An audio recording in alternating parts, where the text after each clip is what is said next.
May napuka mo sa Bicol. At ito guys, itong puno naman, itong kamuting kahoy na to. Kukuhanin namin ni Papa yung laman nito. At ito guys, yung puno niya, wala na siyang dahon. Pero buhay pa yan, ano pa? Oh. Buhay pa na buhay pa yan. Para kinain lang ng baka. Yung dahon.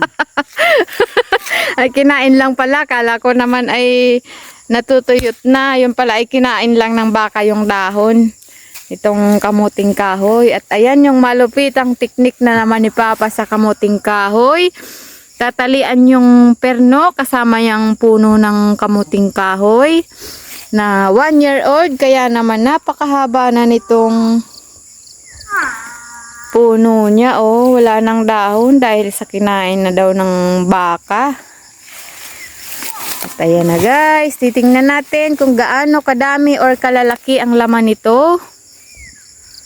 Uy, mukhang matigas itong, uy, nagtutunog-tunog na.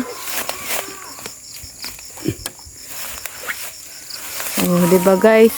Kahit maano na guys yung lupa, matigas na kasi medyo ilang linggo nang hindi umuulan dito sa amin sa Bicol. Yan guys, oh. Wow!